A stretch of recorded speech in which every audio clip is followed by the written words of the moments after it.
Assalamualaikum warahmatullahi wabarakatuh. Alhamdulillah rabbil alamin. Ashhadu an la ilaha illallah wa ashhadu anna Muhammadan abduhu wa rasuluh sallallahu alaihi wasallam wa ala alihi wa ashabihi amma ba'da. Bapak Ibu yang dirahmati Allah, calon-calon tamunya Allah. Kali ini saya akan memberikan beberapa penjelasan, terutama yang berkaitan dengan keberangkatan umroh dan juga mengenai apa yang harus dilakukan pada saat para jamaah umroh berada di kota Madinah. Ada di dalam hadis Nasa'i, qala Rasulullah Shallallahu Alaihi Wasallam, wabdullahi salasatun al-ghazi wal haju wal mu'tamir. Adapun tamunya Allah itu ada 3. Yang pertama yaitu orang yang berperang. Maksudnya adalah orang yang berperang di jalan Allah. Ya, fisabilillah, di jalan Allah. Kemudian yang kedua yaitu orang yang haji. Itu juga merupakan tamunya Allah.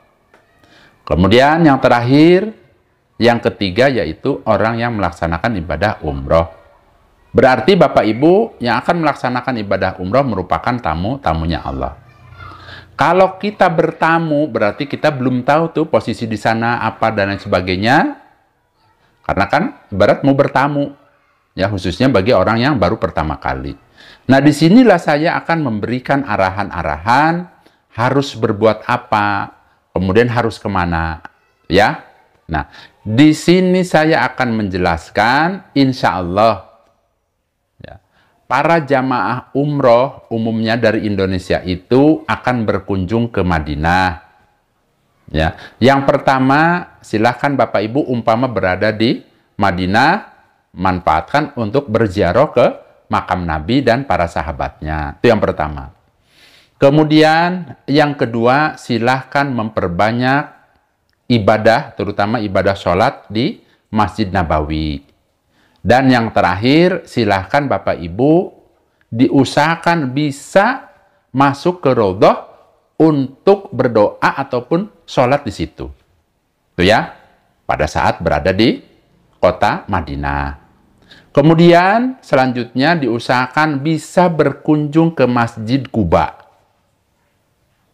Itu ya. Kenapa saya arahkan ya, 4 hal tersebut Bapak Ibu? Karena pahalanya pol. Di sini saya akan menjelaskan satu persatu.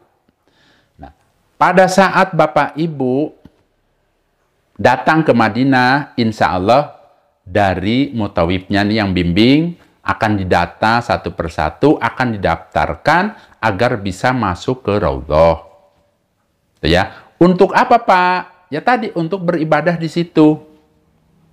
Nah, kemudian apa sih Pak keutamaannya yang namanya Raudhah? Nah, di sini saya akan jelaskan supaya apa yang dituju oleh Bapak Ibu jelas. Jelas pahalanya, jelas maksudnya sesuai dengan tuntunan Rasulullah Shallallahu Alaihi Wasallam. Ada di dalam hadis Imam Bukhari ya, dijelaskan qala Rasulullah Shallallahu Alaihi Wasallam, ma baina baiti wa mimbari raudhatun min riyadil jannah. Antara rumahku dan mimbarku merupakan taman dari beberapa taman yang ada di surga. Berarti yang namanya Raudhah itu merupakan taman surga. Dan apabila Bapak Ibu di situ masuk ke situ ke Raudhah, kemudian sholat ataupun berdoa, itu sama dengan sholat dan berdoa di taman surga. Dan yang namanya taman surga, Bapak Ibu, ya, itu merupakan tempat yang mustajab untuk beribadah, terutama berdoa. Berarti karena sekarang ini saya jelaskan, Bapak Ibu harus punya tujuan. Tujuannya apa? Bagaimana caranya? Ikut dengan rombongan bisa masuk ke Raudhah. Itu ya, seperti itu. Nah, Apa yang harus dilakukan, Pak? Berarti pada saat didata, didaftarkan, ya, kan ada nanti biasanya itu didata, kemudian nama-nama siapa dan sebagainya, supaya bisa masuk ke situ. Ya, pakai tasreh. Nah, Bapak Ibu pada saat ikut rombongan menuju ke Raudhah, berarti saya sangat menyarankan untuk berwudu. Ingat, ya, untuk berwudu, karena nanti pada saat masuk di situ, Bapak Ibu kan bisa sholat, bisa berdoa, dan lain sebagainya. Nah, rombongan itu biasanya ngantri, Bapak Ibu, ya, kurang lebih ada yang ngantri sampai 1 jam. Ya, ini diumpamakan ibu-ibu dulu. Ya, insya Allah biasanya kalau ibu-ibu, ya mudah-mudahan belum berubah peraturannya, ya insya Allah setelah sholat subuh pada saat waktu duha. Jadi ada aturan-aturannya, misalnya kalau laki-laki jam berapa waktunya dan lain sebagainya. Yang dulu-dulu insya Allah ya belum lama itu adalah kalau perempuan ya, itu biasanya dibuka pada saat waktu duha setelah selesai sholat subuh. Tergantung nanti pada saat pendaftaran di tasrehnya, umpama jam berapa ke situnya. Sudah ditentukan kalau sekarang seperti itu. Nah, berarti setelah Bapak Ibu berwudu, silahkan ngantri. Setelah masuk, ini rebutan ya, rebutan. Masuk ke dalam Raudhah, apa yang pertama harus dilakukan?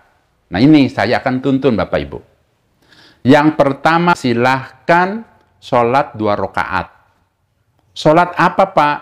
Namanya sholat tahiyatul masjid. Karena Bapak Ibu kan masuk ke dalam masjid. Sunahnya, kalau orang yang masuk ke masjid itu sholat 2 rakaat. Namanya sholat tahiyatul masjid. Ya. Setelah sholat tahiyatul masjid, salam, saya menyarankan ya, silahkan sholat hajat. Tuh ya. Kenapa Pak? Kok Bapak memberikan saran supaya sholat hajat? Ingat, yang namanya Raudhah itu merupakan tempat yang mustajab untuk berdoa. Sedangkan Bapak Ibu insya Allah, ya, yang namanya manusia itu banyak sekali kekurangannya dan banyak yang ingin diminta. Disitulah saya menunjukkan, memberikan caranya, bagaimana caranya pada saat Bapak Ibu ada permintaan kepada Allah, ada tuntunannya masalahnya. Ya. Tuntunan namanya sholat hajat. Kalau kita ada keperluan, ada yang mau diminta kepada Allah, silahkan sholat hajat. Nah, itu bisa dipraktekkan pada saat ya, ibu-ibu, karena bicara ibu-ibu dulu ya, pada saat ibu-ibu berada di Raudhah. Ini umpama pagi-pagi, ini umpama. Ya, tadi ingat, lakukan, tadi yang pertama silahkan sholat sunnah tahiyatul masjid 2 rakaat. Kemudian silahkan bangun, lakukan sholat hajat. Ya, 2 rakaat. Pak, bacaannya apa? Bacaannya bebas, yang penting yang wajib itu surat Al-Fatihah. Rakaat pertama surat Al-Fatihah. Ya. Kemudian dilanjutkan dengan surat apa yang bisa? Mau umpamanya surat Al-Ikhlas, semua boleh. Umpama biar cepat, karena kan khawatir takut diusir. Ya. Diusahakan saran saya jangan yang panjang-panjang suratnya. Ya, boleh misalnya kulhu, kulhuwallahu ahad, ya. Rakaat pertama, yang kedua juga sama, boleh. Yang penting didahului surat Al-Fatihah. Surat Al-Fatihah umpama, kemudian kulhuwallahu ahad dan seterusnya. Rakaat pertama umpama, yang kedua juga sama, boleh. Umpama saya maunya surat Al-Kafirun, boleh. Silahkan, jadi intinya bebas. Begitu juga pada saat Bapak Ibu yang pertama tadi, ya, sholat tahiyatul masjid, sama bacaannya. Bebas, maksudnya silahkan. Hanya saja saya menyarankan silahkan gunakan, amalkan surat-surat pendek. Karena apa? Karena khawatir buru-buru diusir oleh para petugasnya, karena kan gantian. Ya. Nah, pada saat pada saat ibu-ibu ini sudah selesai sholat hajat, silahkan berdoa kepada Allah, minta apa saja silahkan. Pak, saya tidak bisa berbahasa Arab, mintanya doanya bagaimana? Boleh. Yang namanya berdoa itu tidak harus pakai bahasa Arab, Bapak Ibu. Ya, Allah itu Maha tahu, Maha mengetahui apa yang ada di dalam hati kita. Apalagi yang diucapkan, yang ada di dalam hati saja tahu. Hanya saja memang tuntunannya kalau berdoa diucapkan, bukan di dalam hati. Silahkan, umpamanya berdoa angkat tangannya, ya Allah, semoga saya setiap tahun bisa melaksanakan ibadah umroh, ya Allah. Ya Allah, berilah saya kesehatan. Ya Allah, berilah saya rezeki yang berlimpah, yang barokah, ya Allah. Ya Allah, keluarganya atau anak-anaknya belum pada punya rumah, doakan di situ. Ya Allah, semoga anak-anak saya bisa kebeli rumah. Ya Allah, mudah-mudahan anak saya yang belum kerja bisa segera mendapatkan pekerjaan yang barokah. Silahkan doa sebanyak-banyaknya sambil menunggu apa? Menunggu sampai habis apa permintaannya.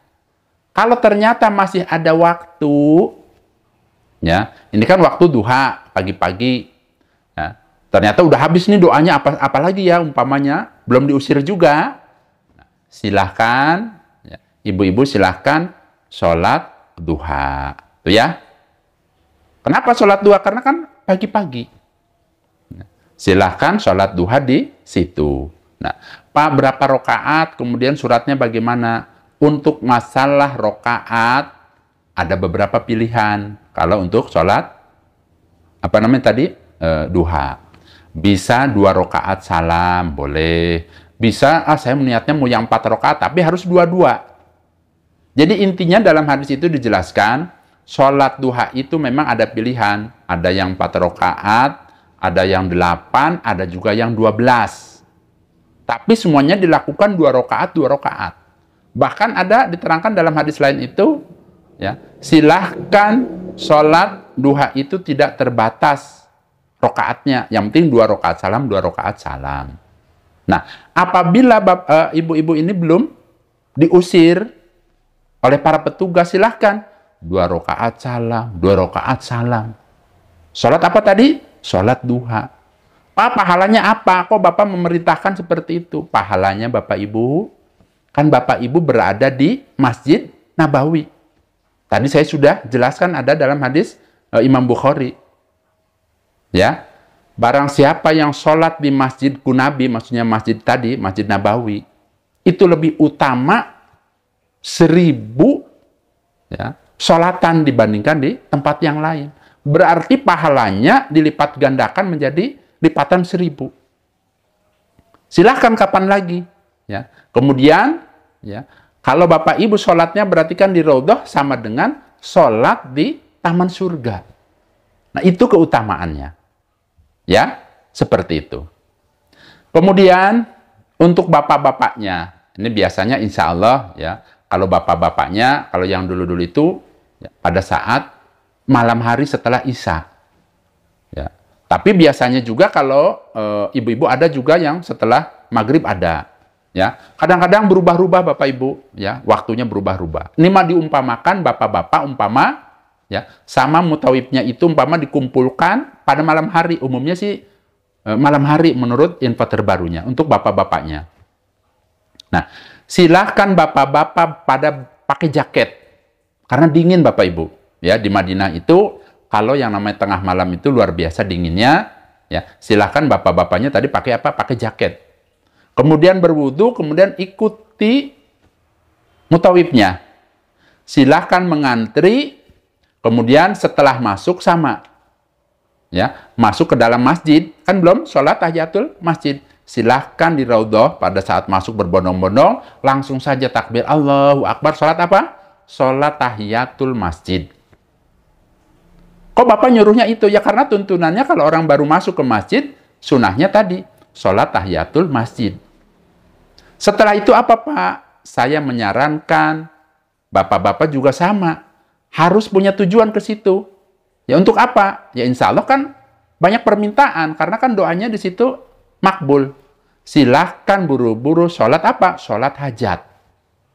Tadi saya sudah jelaskan, ya, rokaat pertama membaca surat Al-Fatihah umpama, kemudian diteruskan dengan surat Al-Kafirun umpamanya yang pendek-pendek saja. Umpama rakaat kedua apa umpama boleh bebas Bapak Ibu. Ya, silahkan bebas. Nah, setelah umpamanya sholat hajat, silahkan berdoa sebanyak-banyaknya. Nunggu sampai diusir.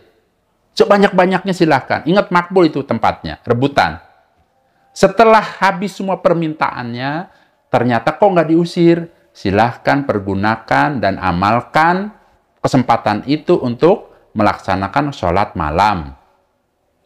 Sholat malam itu apa Pak? Sholat yang dikerjakan pada malam hari.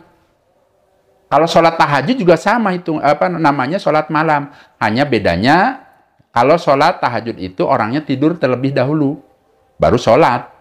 Maksudnya sholat malam. Ya, seperti itu. Jadi silahkan, kalau ada kesempatan, karena ini malam hari, ya, setelah sholat hajat, permintaan sudah selesai, ya, banyak sudah diminta kepada Allah, silahkan lanjutkan 2 rakaat salam, 2 rakaat salam, untuk sholat malam. Tetapi di sini saya mengingatkan, kalau yang namanya sholat malam itu harus ditutup dengan witir. Ingat, caranya bagaimana Pak? Takut keburu diusir. Caranya silahkan Bapak Ibu, ya, Bapak-Bapak nih ya, Bapak-Bapak silahkan sholat dulu 2 rakaat, setelah salam langsung witir aja. Takut keburu diusir. Gampang kalau belum diusir, kembali sholat lagi 2 rakaat lagi. Itu ya seperti itu. Nah, itu yang namanya raudhah, ya. Dan apabila Bapak Ibu berkesempatan, umpama besok-besok ini longgar, ya, ingin ke situ lagi boleh. Hanya saja biasanya harus punya mendaftar lewat aplikasi tertentu. Silahkan tanyakan saja ke mutawibnya. Itu ya seperti itu. Selanjutnya, apabila besok-besok Bapak Ibu ingin masuk sendiri ke raudhah umpama, ya, silahkan ajak teman-temannya. Hanya saja silahkan banyak-banyak bertanya ke mutawibnya. Ya, bagaimana cara mendaftarnya? Karena harus pakai aplikasi. Kemudian waktu-waktunya, karena perempuan dan laki insya Allah berbeda waktunya. Ya, tanyakan. Nah, di sini saya mengingatkan Bapak Ibu, ya, ingat kita tujuan beribadahkan agar mendapatkan pahala sebanyak-banyaknya. Apabila Bapak Ibu umpamanya mandiri dan ternyata tidak bisa masuk ke raudhah, silahkan Bapak Ibu tetap bisa beribadah di Masjid Nabawi di dalam. Silahkan umpama kalau malam-malam ya sholat malam, sholat tasbih, sholat hajat, dan sholat-sholat sunnah yang lainnya. Silahkan. Karena ingat tadi pahalanya sama. Karena yang namanya raudhah itu berada di dalam masjid, sama pahalanya. Bukan berarti kalau misalnya sholat di raudhah itu pahalanya lebih besar. Tidak, sama pahalanya. Itu ya, seperti itu. Nah, kemudian insya Allah besok-besoknya Bapak Ibu akan dibimbing, ya, ziarah ke tempat-tempat di mana di kota Madinah. Ya. Misalnya tadi ya ke Masjid Quba. Pada saat Bapak Ibu umpama diinformasikan oleh mutawibnya, Bapak Ibu kita akan ziarah. Tanyakan ziarahnya kemana. Ya. Karena apa? Tujuan saya di sini saya jelaskan itu adalah kalau sekiranya Bapak Ibu akan berkunjung ke Masjid Quba, alangkah baiknya dipersiapkan berwudu terlebih dahulu. Karena insya Allah dekat Bapak Ibu. Ya. Kalau kita sudah berwudu berarti kan enak, tinggal sholat. Tidak usah berwudu lagi. Kalau saya biasanya sudah siap dari hotel itu sudah berwudu. Kecuali batal. Kalau batal ya berarti harus berwudu kembali. Nah, kalau Bapak Ibu nanti dibimbing masuk ke Masjid Quba, apa yang harus dilakukan Pak? Silahkan niatkan hatinya ingin mendapatkan pahala umroh. Karena ada dalam hadis dijelaskan, ya, barang siapa yang keluar dari rumahnya, ya, bersuci, kemudian keluar dari rumahnya menuju ke Masjid Quba, kemudian dia sholat di situ, maka pahalanya bandingannya dengan orang yang umroh. Jadi pahalanya umroh. Niatkan di dalam hatinya ingin mendapatkan pahala umroh. Ya, pahala berumroh. Pahalanya pol. Ya. Sholatnya bagaimana Pak? Sholatnya 2 rakaat. Surat Al-Fatihah, kemudian lanjutkan suratnya bebas. Ya. Kemudian itu rakaat pertama. Rakaat keduanya silahkan membaca surat Al-Fatihah, kemudian dilanjutkan dengan surat yang sekiranya Bapak Ibu bisa. Ya, cukup dengan Bapak Ibu di situ sholat 2 rakaat saja, ya, akan mendapatkan apa? Akan mendapatkan pahala bandingannya dengan orang yang umroh. Pas sholat apa? Ya, bisa di situ umpamanya Bapak Ibu sholat tahiyatul masjid, boleh 2 rakaat salam. Kelihatannya rombongannya belum tuh, yang lain juga masih pada di kamar mandi, tapi yang lain masih pada sholat. Silahkan bangkit lagi. Bisa sholat duha umpamanya. Karena biasanya waktu berkunjung ke situ insya Allah pagi, sekitar jam 9. Boleh melakukan sholat selain sholat itu. Umpamanya pertama masuk, sholat tahiyatul masjid, kemudian sholat lagi, sholat duha. Ya, 2 rakaat salam, 2 rakaat salam, sampai apa? Sampai yang lainnya pada selesai, boleh. Ya, seperti itu. Tuh ya.